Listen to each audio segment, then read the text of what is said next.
Okay, so I was a little bit late. Had a lot of traffic tonight for some reason. We're back in Wings to Adventure, and we're going to read a poem tonight. It is called If Once You Have Slept on an Island. If once you have slept on an island, you'll never be quite the same. You may look as you looked the day before, and go by the same old name. You may bustle about in the street and shop. You may sit at home and sew, but you'll see blue water and wheeling gulls wherever your feet may go.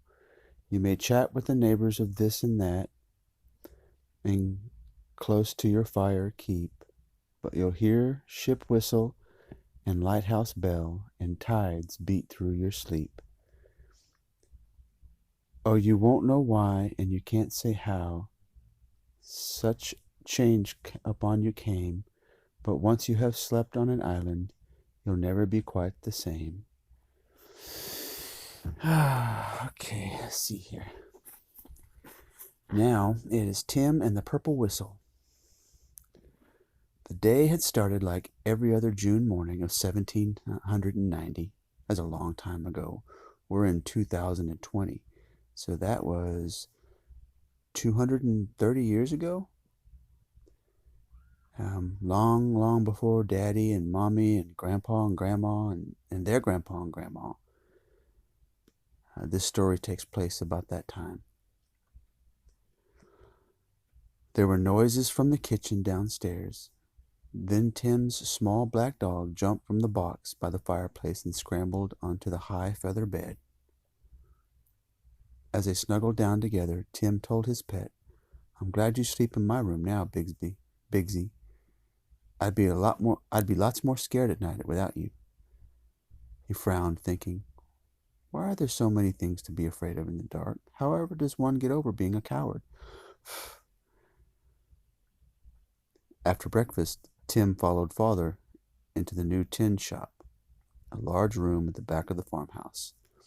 Now that school was over, Tim helped Father pound out the pots and pans on the strong stone anvil. It was late in the afternoon when the peddler's red wagon turned up the lane. When Father went out to greet the driver, Tim was right behind him. "Why, Josh Walker," Father called out. "What are you doing in this part of Connecticut? Come in and spend the night with us." During supper, Mr. Walker turned to Tim.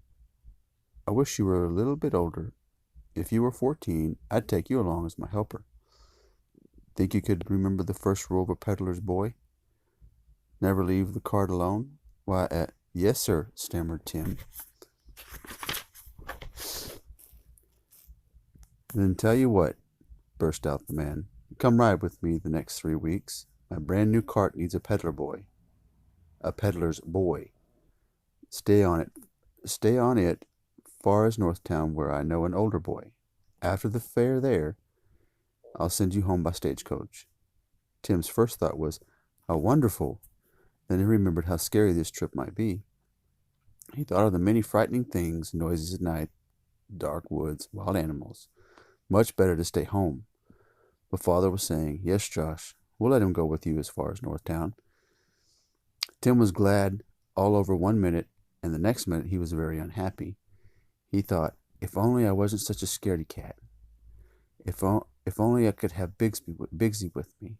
But it was all settled that he should leave with Mr. Walker. The next morning, as Tim came down the stairs with his belongings, Father met him. "Son, I've a present for you," he said. "Made it last night. It's to use when you're afraid." He held up something on the end of a long piece of white cord. "A tin whistle," exclaimed Tim. "And it's painted purple." Father nodded. "Purple is for bravery. Many people, even grown-ups, are afraid of things. But Tim, down inside, most people are brave. If they try hard enough, they get brave on the outside, too.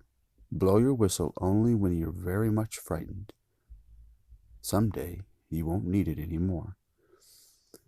Tim put the cord around his neck and tucked the whistle into his shirt pocket. This is a wonderful gift, he thought. Now maybe I won't be scared cat all my life. Okay, and that's where we'll pause. I love you, each and every one of you.